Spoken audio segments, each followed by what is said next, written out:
નમસ્કાર, હું છું હિના અને આપ જોઈ રહ્યા છો ઇન્ડિયા ન્યૂઝ ગુજરાતનું ખાસ બુલેટિન આપણું સુરત. સમાચારની શરૂઆત કરતા પહેલા એક નજર કરીશું આજની હેડલાઇન્સ પર. સ્થાનિક સ્વરાજ્યની ચૂંટણી નજીક આવતા ભાજપ કોંગ્રેસના નેતાઓને પક્ષ પલટો.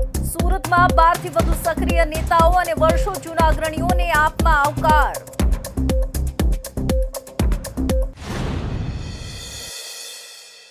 પીપી સવાણી પરિવાર દ્વારા 20-21 ડિસેમ્બરે 133 દીકરીઓનું સમૂહ લગ્ન. મુખ્યમંત્રી સહિત રાજકીય સામાજિક અગ્રણીઓ કરશે કન્યાદાન. બહુધર્મીય રીત રિવાજથી અનોખો કોયલ ડીન લગ્ન સમારોહ યોજાશે. સુરતના લિટલ ગોવામાં એસઓજીનો દરોડો. શંકાસ્પદ તંબાકુ, ગાંજા ક્રશર, ચલમ, રિમોટ જેવા ડિજિટલ કાંટા અને AK-47 હુક્કા મળી આવ્યા. દ્રશ્યો જોઈ પોલીસ ચોંકી ઉઠ્યા. પ્રોટેક્શન વોલ પત્તાના મહેલની જેમ ખરી પડી. 40 ફૂટ ઊંડા ખોદકામને કારણે સોસાયટીના પાર્કિંગ પતરાનો આખો શેડ પણ ધરાશાયી. 10 થી 15 કારો પણ અડફેટે આવી.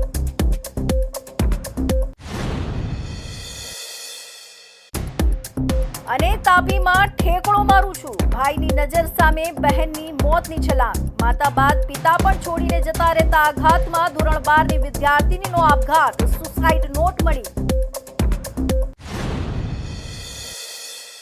અને હવે જોઈશું સમાચાર વિસ્તારથી. ગુજરાતમાં આગામી સમયમાં યોજાનારી સ્થાનિક સ્વરાજની ચૂંટણીઓ પૂર્વે સુરતનું રાજકારણ ગરમાયું છે. સુરતમાં ભાજપ અને કોંગ્રેસ બંને પક્ષોમાં ભંગાણ સર્જાયું છે. શહેરના 12 થી વધુ સક્રિય નેતાઓ અને વર્ષો જૂના કાર્યકર્તાઓ કેસરીઓ અને પંજો છોડીને એટલે કે આમ આદમી પાર્ટીનો છેડો પકડતા રાજકીય ગલિયારાઓમાં સોંપો પડી ગયો છે. સૌથી મોટો ફટકો કોંગ્રેસને પડ્યો છે. છેલ્લા 35 વર્ષથી પક્ષ સાથે જોડાયેલા અને પાયાના ગણાતા વરિષ્ઠ કાર્યકર્તાઓ અને પૂર્વ હોદ્દાઓ પર રહેલાઓએ આજે વિધિવત રીતે કોંગ્રેસમાંથી રાજીનામું આપી દીધું છે. આ નેતાઓનું કહેવું છે કે પક્ષમાં વર્ષોની મહેનત છતાં અવગણના થતી હોવાથી તેઓ નારાજ હતા. આમ આદમી પાર્ટીમાં સામેલ થયેલા નેતાઓએ જણાવ્યું હતું કે આપની કામ કરવાની પદ્ધતિ અને લોકોના પાયાના પ્રશ્નો જેમ કે શિક્ષણ, આરોગ્ય, વીજળી ઉકેલવાની શૈલીથી તેઓ પ્રેરિત થયા છે. સુરતની જનતા અને કાર્યકર્તાઓ હવે પરંપરાગત પક્ષોથી કંટાળીને એક મજબૂત ત્રીજા વિકલ્પ તરફ જોઈ રહ્યા છે.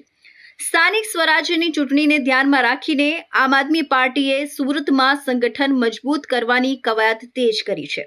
ભાજપ અને કોંગ્રેસના સક્રિય નેતાઓને પક્ષમાં લાવીને આપ પોતાની વોટ બેંક અને જનસંપર્ક વધારવા માંગે છે.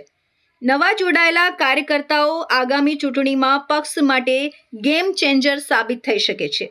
લોકો પરિવર્તન ઈચ્છે છે અને સુરતના આ સક્રિય નેતાઓના જોડાણથી આમ આદમી પાર્ટી વધુ મજબૂત બની છે. ભાજપમાંથી આપમાં જોડાયેલા જીતેન્દ્ર કુંભારે જણાવ્યું હતું કે પહેલા હું યુવા મોરચા સુરત શહેર કારોબારી સભ્ય હતો ભારતીય જનતા પાર્ટીમાં, અને ત્યાં ભારતીય જનતા પાર્ટીમાં એક જૂથવાદ વધારે પડતો હતો કે આપણે અહીંયા જવાનું નહીં, ત્યાં જવાનું નહીં, પેલા પાસે જવાનું નહીં. એ લોકો બધા જે ઉપલા લેવલના નેતા હતા એ બધા એકબીજા પાસે જાય, એકબીજાના કાર્યક્રમમાં જાય. આપણા ત્યાં એ લોકો કોઈને આવવા ન દે અને બોલાવવા ન દે. રહી વાત કે અમે 13 થી 14 વર્ષથી હું ભારતીય જનતા પાર્ટીમાં સક્રિય હતો, નિષ્ઠાવાન કાર્યકર્તા હતો. મેં જ્યારે ગયા પંચવર્ષીયમાં ટિકિટની માંગ કરી ત્યારે મને એવું કહેવામાં આવ્યું કે તમારા સમાજના કેટલા મકાનો છે, તમારા સમાજના કેટલા ઘરો છે, તમારું વોટ બેંક કેટલો છે અહીંયા વોર્ડની અંદર. તો ત્યારે મેં એમને કીધેલું કે ટિકિટ માટે કે પછી ભારતીય જનતા પાર્ટી હું એક નિષ્ઠાવાન કાર્યકર્તા છું એ પૂરું નથી એમના માટે, કે ભાઈ એના માટે કંઈક તમારે સમાજના અમુક જ સમાજને તમે આપી શકો, કાં તો પછી ભારતીય જનતા પાર્ટીની કોઈ એવી નીતિ હોય કે ભાઈ તમારા સમાજમાં આટલા વોટ હોવા જોઈએ કે તમારા આટલા પરિવાર હોવા જોઈએ તો જ તમને ટિકિટ આપીશું. છેલ્લા 5 વર્ષથી આમ આદમી પાર્ટી સુરત મહાનગરપાલિકામાં વિપક્ષની સકારાત્મક ભૂમિકા જે ભજવી રહી છે, લોકો માટે અવાજ ઉઠાવી રહી છે, લોકોના કામ માટે દોડી રહી છે, લોકોની વચ્ચે રહીને લોકોના જે કામ કરી રહી છે એ કામોથી પ્રેરિત થઈને ભારતીય જનતા પાર્ટી અને કોંગ્રેસના આગેવાનોને ઘણા બધા લોકોને એમ થયું કે આમ આદમી પાર્ટી લોકોના સાચી રીતે અને લોકોના સારી રીતે જમીન લેવલથી ગ્રાઉન્ડ લેવલથી જે કામ કરી રહી છે એ કામ જનહિત માટે યોગ્ય છે. આપણે પણ બીજું બધું ભૂલીને આમ આદમી પાર્ટીનો ખેસ ધારણ કરવો જોઈએ એવા પ્રતિષ્ઠિત આગેવાનો આજે જ્યારે આમ આદમી પાર્ટીમાં જોડાઈ રહ્યા છે. કોંગ્રેસમાંથી આપમાં જોડાયેલા ભરત શંભુ પ્રજાપતિએ જણાવ્યું હતું કે હું કોંગ્રેસમાં બહુ વર્ષોથી જોડાયેલો છું. 1995થી જ્યારથી હું કોલેજમાં હતો ત્યારથી યુથ કોંગ્રેસમાં પણ હું પ્રદેશમાં હોદ્દો ધરાવતો હતો અને ત્યાર પછી 2010માં હું કોંગ્રેસમાંથી કતારગામ ફૂલપાડા 7 નંબર વોર્ડમાંથી ઇલેક્શન લડ્યો હતો. કોંગ્રેસમાં એકબીજાના ખેંચતાણ વહાલા દવલા એવી નીતિ ચાલે છે અને અંદરના બહુ ઝઘડા હોય એમાં અમારા જેવા જેણે કામ કરવું હોય તે સારી રીતે કામ ન કરી શકે. આમ આદમીનું કામ કરી ન શકાય. કોઈ સારી લીડરશિપ નથી, સુરતમાં નથી કે ગુજરાતમાં નથી કે જેને આધારે આપણે કંઈક કરવું હોય તો કરી શકીએ. પિતાનું છત્ર ગુમાવી ચૂકેલી દીકરીઓના સમૂહમાં પણ ધામધૂમથી છેલ્લા 18 વર્ષથી લગ્ન સમારોહ યોજાતા સુરતનું સેવાભાવી પીપી સવાણી પરિવાર. આજ સુધી 5539 દીકરીઓને સાસરે વળાવી ચૂકેલા પીપી સવાણી પરિવારના સામિયાળાથી 20 અને 21 ડિસેમ્બર એમ 2 દિવસમાં 133 દીકરીઓને સાસરે વળાવાશે.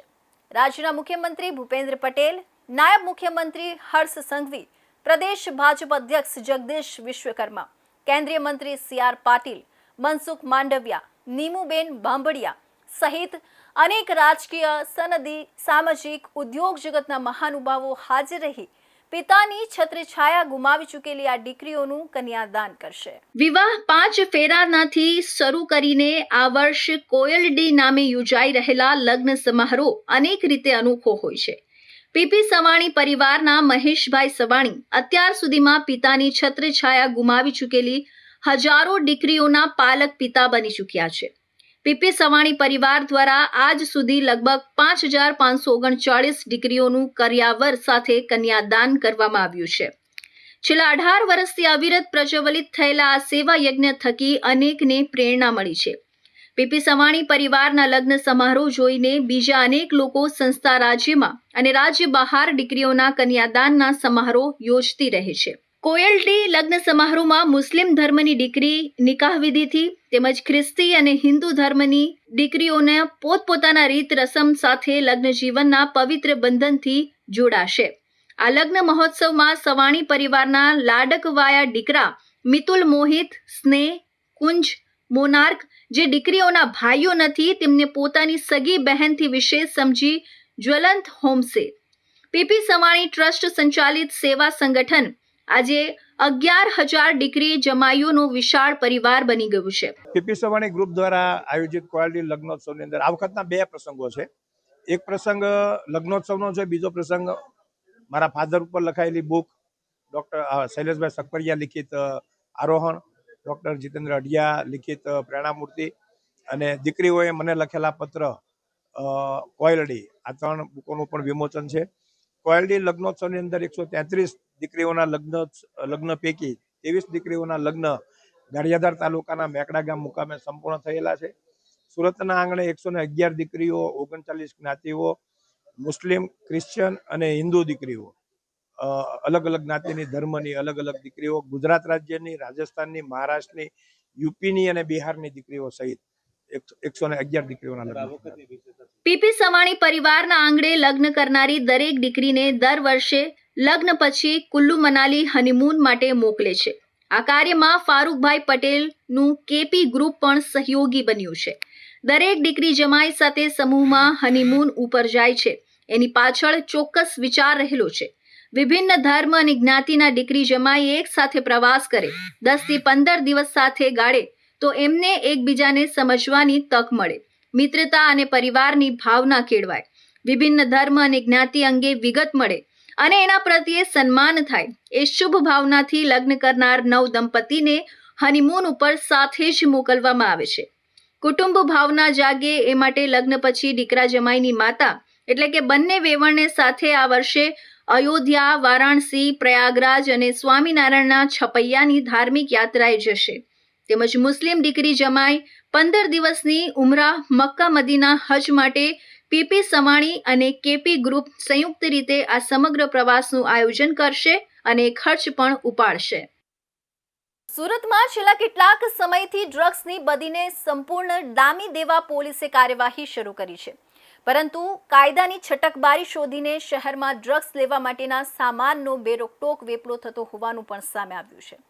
સુરત સ્પેશિયલ ઓપરેશન ગ્રુપની ટીમ દ્વારા શહેરના પોશ ગણાતા સિટીલાઇટ વિસ્તારમાં આવેલી લિટલ ગોવામાં દરોડો પાડતા અંદરની સ્થિતિ જોઈ અધિકારીઓ ચોંકી ઉઠ્યા હતા.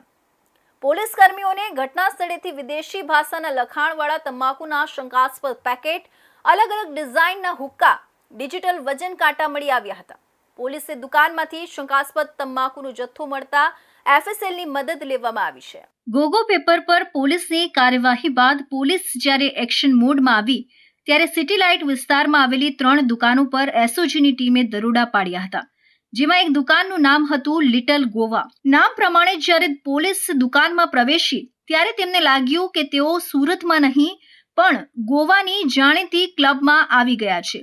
દુકાનની અંદરનો માહોલ, લાઇટિંગ અને ત્યાં સજાવવામાં આવેલી વસ્તુઓ સ્પષ્ટ ઇશારો કરતી હતી કે અહીં માત્ર પાન મસાલા નહીં પણ કંઈક વિશેષ વેચાઈ રહ્યું છે. તપાસ દરમિયાન સૌથી ચોંકાવનારી બાબત એ હતી કે અહીં અંબર લીફ નામના વિદેશી ટોબેકોનું ખુલ્લેઆમ વેચાણ થઈ રહ્યું હતું. ભારતીય કાયદા મુજબ કોઈપણ તમાકુની પ્રોડક્ટ પર ગુજરાતી કે અંગ્રેજીમાં સ્પષ્ટ ચેતવણી અને કેન્સરના ફોટા હોવા ફરજિયાત છે, પરંતુ અહીં મળી આવેલા પેકેટ્સ પર માત્ર વિદેશી ભાષામાં લખાણ હતું. આનો સીધો અર્થ એ છે કે આ માલ ગેરકાયદેસર રીતે ઇમ્પોર્ટ કરીને અથવા સ્મગલિંગ દ્વારા અહીં લાવવામાં આવ્યો હતો અને યુવાનોને આકર્ષવા માટે ઇમ્પોર્ટેડના નામે વેચવામાં આવી રહ્યો હતો. પોલીસની તપાસમાં દુકાનમાંથી જે સૌથી શંકાસ્પદ વસ્તુ મળી આવી છે તે છે ડિજિટલ વજન કાંટા. સામાન્ય રીતે સોનીની દુકાને જોવા મળતા કાંટા અહીં પાનના ગલ્લે શેની માટે? વધુ તપાસ કરતા પોલીસને માલુમ પડ્યું કે આ કોઈ સામાન્ય કાંટા ન હતા.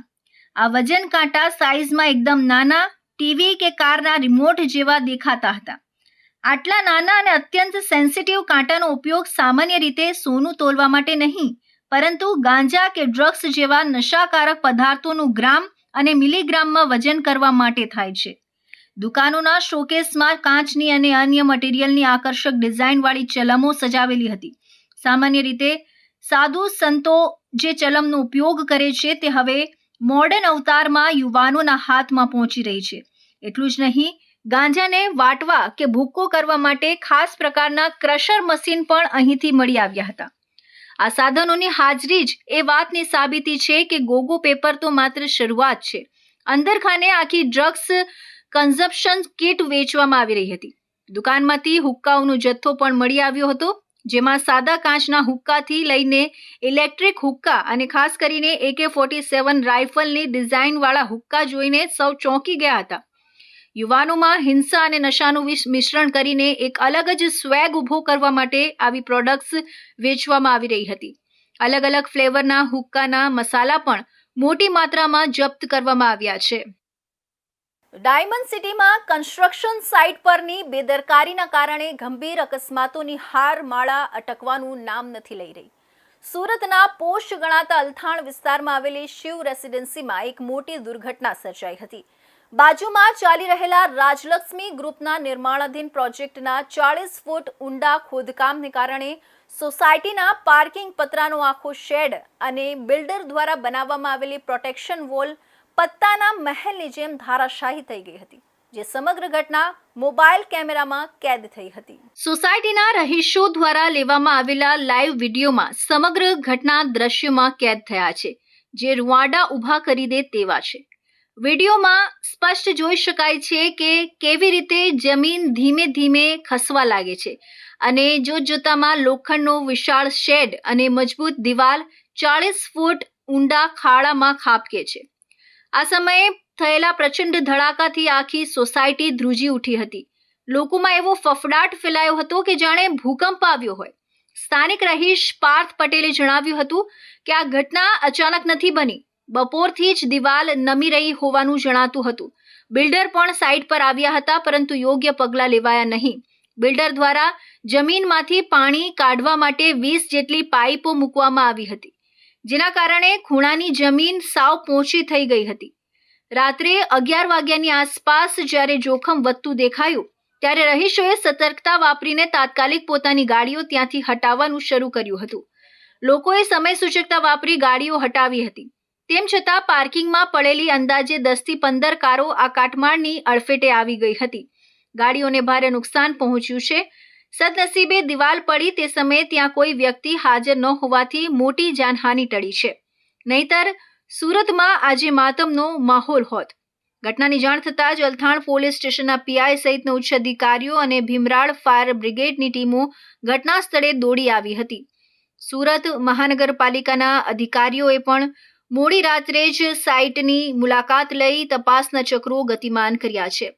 વિવાદ વધતા અને લોકોનો રોષ જોતા રાજલક્ષ્મી ગ્રુપ તરફથી સત્તાવાર નિવેદન આવ્યું છે કે જે પણ ક્ષતિ થઈ છે તે પૂર્ણ કરી દેવામાં આવશે. નવી પ્રોટેક્શન વોલ અને શેડ બિલ્ડર દ્વારા બનાવી આપવામાં આવશે તેવી ખાતરી આપવામાં આવી છે. જો કે સ્થાનિકોમાં હજુ પણ બિલ્ડિંગની મજબૂતી અને સુરક્ષાને લઈને ગંભીર પ્રશ્નો ઉઠી રહ્યા છે. અલથાણ પોલીસ દ્વારા બાંધકામની સલામતી અંગે તપાસ શરૂ કરવામાં આવી છે અને જવાબદારો સામે કડક પગલાં લેવાની માંગ ઉઠી રહી છે. તો હવે સમય છે એક વિરામનો.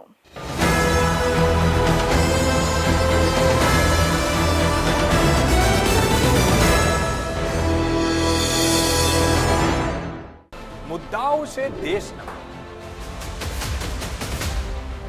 પેનલ પર થશે ચર્ચા, વાતમાં થશે સ્પષ્ટ સંવાદ. અમે લાવીએ છીએ તમારા પ્રશ્નોને મંચ પર.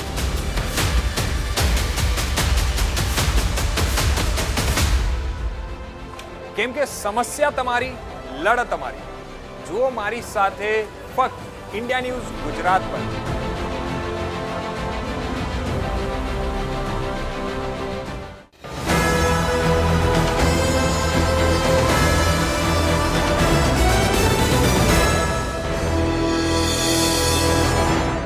વિરામ બાદ ફરી આપ સૌનું સ્વાગત છે. સુરતમાં વરાછા વિસ્તારના એકે રોડ પર આવેલા રતનજી પાર્કમાં રહેતી ધોરણ 12 કોમર્સની વિદ્યાર્થીનીએ ફૂલપાડા ખાતે રેલવે બ્રિજ પરથી તાપી નદીમાં પડતું મૂકી આપઘાત કરી લીધો હતો. માતા બાદ પિતા પણ 2 દિવસથી ઘર છોડીને જતા રહેતા આઘાતમાં પુત્રીએ આપઘાતનું અંતિમ પગલું ભર્યું હોવાનું અનુમાન છે.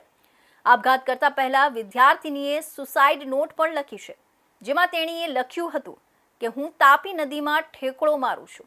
મોટા ભાઈએ પીછો કર્યો પરંતુ તે બહેનને બચાવી શક્યો નહીં અને તેની નજર સામે જ બહેને તાપીમાં કૂદકો મારી મોતને વહાલું કર્યો. મૂળ ગીર સોમનાથ જિલ્લાના ગીર ગઢડાના વતની અને હાલ વરાછા સ્થિત એકે રોડ પર આવેલા રતનજી પાર્કમાં શૈલેષભાઈ મનાણી રહે છે અને હીરાના કારખાનામાં રત્ન કલાકાર તરીકે કામ કરે છે.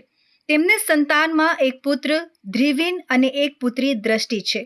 તેમની પત્ની તેમને છોડીને ચાલી ગઈ છે. દ્રષ્ટિ અશ્વની કુમાર રોડ પર આવેલી સરસ્વતી વિદ્યાલયમાં ધોરણ 12 કોમર્સમાં અભ્યાસ કરતી હતી. દ્રષ્ટિએ 15 ડિસેમ્બરને સોમવારના બપોરના સમય દરમિયાન ફૂલપાડા ખાતે રેલવે બ્રિજ પરથી તાપી નદીમાં પડતું મૂક્યું હતું. ઘટનાની જાણ થતાં માછીમારોએ દ્રષ્ટિને બહાર કાઢી 108માં સ્મીમેર હોસ્પિટલમાં ખસેડી હતી, જ્યાં ફરજ પરના તબીબે તપાસી તેને મૃત જાહેર કરી હતી. આ બનાવ અંગે વરાછા પોલીસે ઊંડાણપૂર્વકની તપાસ હાથ ધરી. દ્રષ્ટિ ગયા બુધવારે સ્કૂલમાંથી પ્રવાસે ગઈ હતી અને રવિવારે બપોરે જ પરત આવી હતી. દ્રષ્ટિ ઘરે આવી ત્યારે તેણીના પિતા લાપતા થયા હતા, જેથી સોમવારે સવારે વરાછા પોલીસને ગુમ થવા અંગે જાણ કરવામાં આવી હતી. માતા બાદ પિતા પણ છોડીને જતા રહ્યા હોવાનું માની દ્રષ્ટિ બપોરે તાપીમાં પડવા માટે ઘરેથી નીકળી ગઈ હતી. જો કે મોટા ભાઈએ બહેનનો પીછો કર્યો હતો અને તેની નજર સામે જ બહેને તાપી નદીમાં કૂદકો માર્યો હતો. બાદમાં ભાઈએ જ અન્ય કુટુંબીજનોને જાણ કરતા સમગ્ર ઘટના પ્રકાશમાં આવી હતી. હાલમાં પણ દ્રષ્ટિના પિતા લાપતા હોવાનું પોલીસે કહ્યું હતું. મૃતક દ્રષ્ટિના સોમવારે સાંજે અશ્વિની કુમાર ખાતે અંતિમ સંસ્કાર કરાયા હતા. આ દરમિયાન તેમના પરિવારમાં કરુણ દ્રશ્યો સર્જાયા હતા, કારણ કે દ્રષ્ટિના પિતાના છૂટાછેડા થઈ ગયા હતા. એટલે તેણીના અંતિમ સંસ્કારમાં માતા અને પિતા બંનેની ગેરહાજરી જોવા મળી હતી. દ્રષ્ટિના અંતિમ સંસ્કાર વખતે તેના ભાઈએ અર્થી લીધી હતી. દ્રષ્ટિના મોતને પગલે મનાણી પરિવારમાં શોકનો માહોલ છવાઈ ગયો હતો. દ્રષ્ટિની 18 ડિસેમ્બરને ગુરુવારના રોજ તેમની સોસાયટીની વાડીમાં શોક સભા રાખવામાં આવી છે. મૃતક દ્રષ્ટિનો પરિવાર સુખ સંપત્તિ ધરાવતો હતો. દ્રષ્ટિને હરવા ફરવાનો શોખ હતો. પિતા પુત્રીને દર વર્ષે ગુજરાત બહાર ફરવા માટે લઈ જતા હતા. દ્રષ્ટિએ એમના જીવનમાં એટલી નાની વયે 4 ધામની યાત્રા પણ કરી લીધી હતી. તેમજ ગયા વર્ષે પરિવાર સાથે તે ફ્લાઇટ જગન્નાથપુરી પણ ફરી આવી હતી. થોડાક સમય પહેલા જ તેમના પિતાએ દ્રષ્ટિને નવી એક્ટિવા અપાવી હતી, જેથી દ્રષ્ટિને તેમના પિતા પ્રત્યે ખૂબ જ પ્રેમ અને લાગણી હતી. પરંતુ પિતાના ગુમ થઈ જતા તેણીના આઘાતમાં આ પગલું ભરી લીધું હતું. સુરતના સચિન વિસ્તારમાં થયેલી ચકચારિત લૂંટ વિથ ફાયરિંગ અને હત્યાની ઘટનામાં સચિન પોલીસને મોટી સફળતા મળી છે. આ કેસના મુખ્ય આરોપી પિન્ટુ પાસવાનની ધરપકડ કરવામાં આવી છે. આરોપી બિહાર રાજ્યમાં છુપાયેલો હોવાની માહિતી મળતા સચિન પોલીસે કાયદેસર કાર્યવાહી કરીને ટ્રાન્સફર વોરંટના આધારે તેનો કબજો મેળવ્યો છે. આરોપીની ધરપકડ બાદ સચિન પોલીસે તેને સાથે રાખીને ઘટના સ્થળે લઈ જઈ સમગ્ર ઘટનાનું રિકન્સ્ટ્રક્શન કર્યું હતું. પોલીસના જણાવ્યા અનુસાર આરોપી પાસેથી વધુ મહત્વની વિગતો મેળવવાની શક્યતા છે અને કેસમાં આગળની તપાસ અને કાર્યવાહી ચાલુ રાખવામાં આવી છે. સુરત શહેરના સચિન વિસ્તારમાં શ્રીનાથ જ્વેલર્સ ખાતે થયેલી ચકચારિત લૂંટ અને હત્યાના મામલે સચિન પોલીસે વધુ એક મહત્વના આરોપીની ધરપકડ કરી છે. પોલીસ દ્વારા પિન્ટુ પાસવાન નામના આરોપીને બિહાર રાજ્યમાંથી ઝડપી પાડી સુરત લાવવામાં આવ્યો હતો. પોલીસના જણાવ્યા અનુસાર ગત 7 જુલાઈ 2025ના રોજ સચિન રેલવે સ્ટેશન નજીક આવેલી શ્રીનાથ જ્વેલર્સમાં મોડે સાંજે લૂંટની ઘટના બની હતી. લૂંટ દરમિયાન આરોપીઓએ જ્વેલર્સના માલિક પર ગોળીબાર કર્યો હતો, જેમાં જ્વેલર્સનું સ્થળ પર જ મોત નીપજ્યું હતું. આ ઘટનાથી સમગ્ર વિસ્તારમાં ભારે ચકચાર મચી ગઈ હતી. આ ગંભીર ગુનામાં અગાઉ પોલીસે 3 અન્ય આરોપીઓને ઝડપી પાડી કાયદેસર કાર્યવાહી કરીને તેમને જેલ હવાલે કર્યા હતા. તપાસ દરમિયાન મળી આવેલી મહત્વની માહિતીના આધારે સચિન પોલીસે પિન્ટુ પાસવાન સુધી પહોંચ મેળવી હતી, જે ઘટના બાદ બિહાર તરફ ફરાર થઈ ગયો હતો. સતત તપાસ અને ટેકનિકલ સર્વેલન્સના આધારે આરોપીને બિહારથી ધરપકડ કરવામાં આવી છે. આરોપીની ધરપકડ બાદ સચિન પોલીસે તેને સાથે રાખીને બનાવ સ્થળે લઈ જઈ ઘટનાનું રિકન્સ્ટ્રક્શન કર્યું હતું. રિકન્સ્ટ્રક્શન દરમિયાન આરોપીએ ગુનાની સમગ્ર ઘટનાક્રમ અંગે વિગતો આપતા પોલીસને મહત્વના પુરાવા અને કડીઓ મળી હોવાની શક્યતા છે. સચિન પોલીસ સ્ટેશન ની અંદરમાં એક લૂંટ વિથ મર્ડરનો જે બનાવ બનેલો હતો, શ્રીનાથજી જ્વેલર્સ જે આપણે સચિન બજારની અંદર આવેલો હતો, એમાં જે 4 આરોપી હતા મુખ્ય, એમાં 3 આરોપીઓને સુરત શહેર પોલીસ દ્વારા ખૂબ ઝડપથી પકડી પાડવામાં આવેલા હતા અને તેઓને ન્યાયિક હિરાસતમાં પણ મોકલી આપવામાં આવ્યા હતા અને એમના ઉપર ન્યાયિક કાર્યવાહી પણ ચાલુ થઈ જવા પામેલ છે. જેમાંથી એક આરોપી પિન્ટુ પાસવાન કરીને નાસ્તો ફરતો હતો. તેને જે સુરત શહેરના ક્રાઇમ બ્રાન્ચના ટીમો, સચિન પોલીસ સ્ટેશનના ટીમ અને જે કહેવાય ત્યાંના સ્થાનિક પોલીસ અને સ્પેશિયલ ટાસ્ક ફોર્સ બિહાર પણ ખૂબ પાછળ લાગેલી હતી, જેથી તમામની મહેનતને અંતે જે પિન્ટુ પાસવાન જે આરોપી હતો એને બિહારના પોલીસે પકડી પાડી. હાલ સચિન પોલીસ દ્વારા કેસની વધુ ઊંડાણપૂર્વક તપાસ હાથ ધરવામાં આવી છે. આરોપી પાસેથી લૂંટના માલ, હથિયાર અને અન્ય સંકળાયેલા સાથીદારો અંગે માહિતી મેળવવા માટે કાર્યવાહી ચાલુ હોવાનું પોલીસ સૂત્રોએ જણાવ્યું છે. સુરતમાં સાયબર ક્રાઇમની એક ચોંકાવનારી કડી સામે આવી છે, જ્યાં સરથાણા વિસ્તારમાં સાડીના વેપારની આડમાં 2 મિત્રોએ ચાઇનીઝ ગેંગ સાથે મળીને કરોડોની ઓનલાઈન ઠગાઈને અંજામ આપ્યો હતો. 11 કરંટ ખાતાઓ ખોલાવી આ ખાતાઓ વિદેશી ગેંગને વેચી દેવામાં આવ્યા, જે ખાતાઓ મારફતે દેશભરમાં 53 કરોડથી વધુની સાયબર ઠગાઈના ટ્રાન્ઝેક્શન થયા હોવાનું ખુલ્યું છે.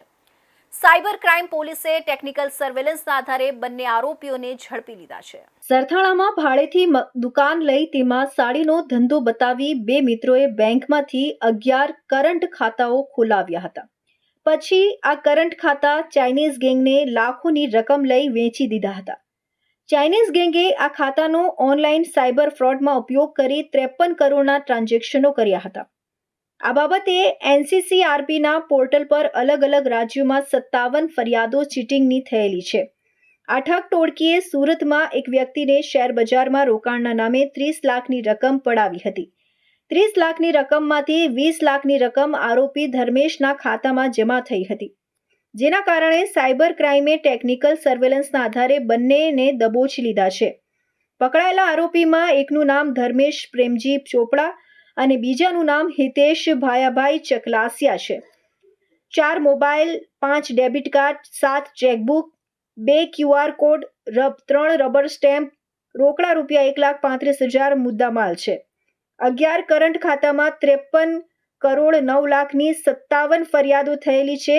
તેની વિગતોમાં મહારાષ્ટ્રમાં 9, કર્ણાટકમાં 9, તમિલનાડુમાં 8, ગુજરાતમાં 6, ઉત્તર પ્રદેશમાં 5, આંધ્રપ્રદેશમાં 4, તેલંગાણામાં 4, કેરળમાં 3, પંજાબમાં 3, વેસ્ટ બંગાળમાં 2, મધ્યપ્રદેશમાં 1, દિલ્હીમાં 1, હિમાચલ પ્રદેશમાં 1, આસામમાં 1 છે.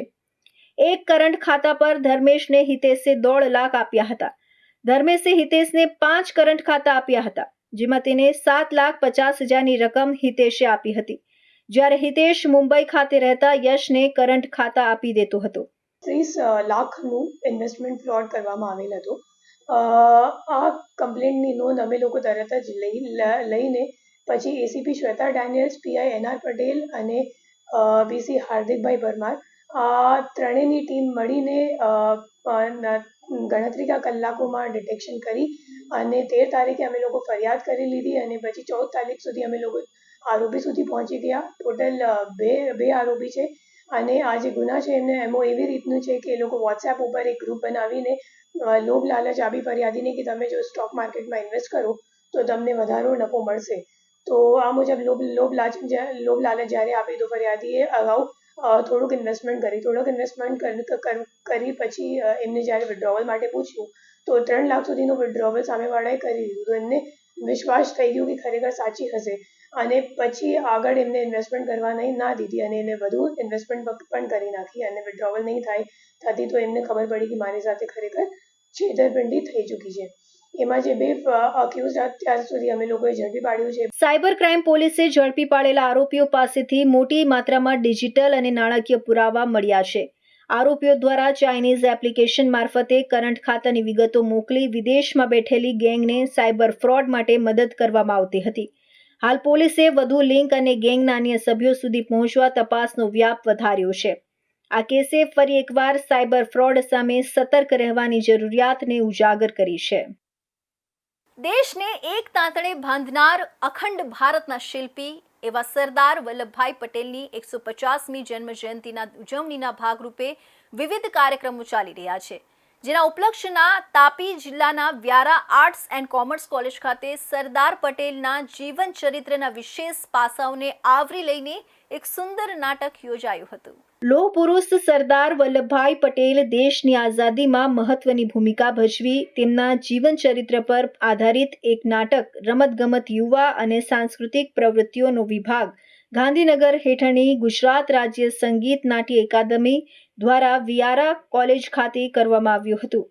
સરદાર વલ્લભભાઈ પટેલની 150મી જન્મ જયંતિના ઉપલક્ષ્યમાં તેમની પ્રેરણાદાયી જીવનગાથા પર આધારિત નાટક કોલેજના વિદ્યાર્થીઓ તેમજ શિક્ષણગણને ખૂબ જ પ્રભાવિત કર્યું હતું. રમતગમત યુવા અને સાંસ્કૃતિક પ્રવૃત્તિ વિભાગ ગાંધીનગર પ્રેરિત સંગીત અકાદમી દ્વારા અમારી કોલેજની અંદર સરદાર વલ્લભભાઈ પટેલની 150મી જન્મજયંતિની ઉજવણીના ભાગરૂપ એક સરસ મજાના નાટકનું આયોજન કરવામાં આવ્યું છે અને થઈ ગયું છે. અને આ નાટકની અંદર સરદાર વલ્લભભાઈ પટેલે આઝાદીની લડતની અંદર જે યોગદાન આપ્યું હતું અને દેશને અખંડ ભારત, મહાભારત, દિવ્ય ભારત અને સમૃદ્ધ ભારતના સર્જનમાં સરદાર વલ્લભભાઈ પટેલે જે યોગદાન આપ્યું હતું એ બધી બાબતોને વણી લીધી છે અને એમાંથી કોલેજની અંદર અભ્યાસ કરતા વિદ્યાર્થીઓને ખૂબ સારી જાણકારી મળી છે અને આ જાણકારી એ સમાજની અંદર દૂર સુધી લઈ જવામાં અમને ખૂબ ઉપયોગી બનશે અને આવનારી પેઢીને પણ આ પ્રસંગોના માધ્યમ થકી આજની યુવા પેઢીમાં, આવતીકાલની યુવા પેઢીમાં રાષ્ટ્ર નિર્માણના પાઠો મજબૂત બનશે એવી અમને પૂરેપૂરી શ્રદ્ધા છે. નાટકના માધ્યમથી સરદાર વલ્લભભાઈ પટેલના રાષ્ટ્ર નિર્માણમાં આપેલા યોગદાન, દેશની એકતા માટે લીધેલા કઠોર નિર્ણય અને તેમની અળગ નેતૃત્વ શક્તિને અસરકારક રીતે રજૂ કરવામાં આવી હતી. કાર્યક્રમના અંતે ઉપસ્થિત મહેમાનો અને શિક્ષણગણ દ્વારા કલાકારોને અભિનંદન પાઠવવામાં આવ્યા હતા. આવા સાંસ્કૃતિક કાર્યક્રમો દ્વારા નવી પેઢીમાં દેશભક્તિ, એકતા અને રાષ્ટ્રીય મૂલ્યોનું સંચાર થાય એ માટે આ પ્રકારની પ્રવૃત્તિઓ મહત્વપૂર્ણ હોવાનું જણાવી કાર્યક્રમનું સમાપન કરવામાં આવ્યું હતું. તો આ હતા ઇન્ડિયા ન્યૂઝ ગુજરાતના ખાસ બુલેટિન, આપણું સુરતના મહત્વના સમાચાર. નવા સમાચાર સાથે ફરી મળીશું. ત્યાં સુધી જોતા રહેજો ઇન્ડિયા ન્યૂઝ ગુજરાત.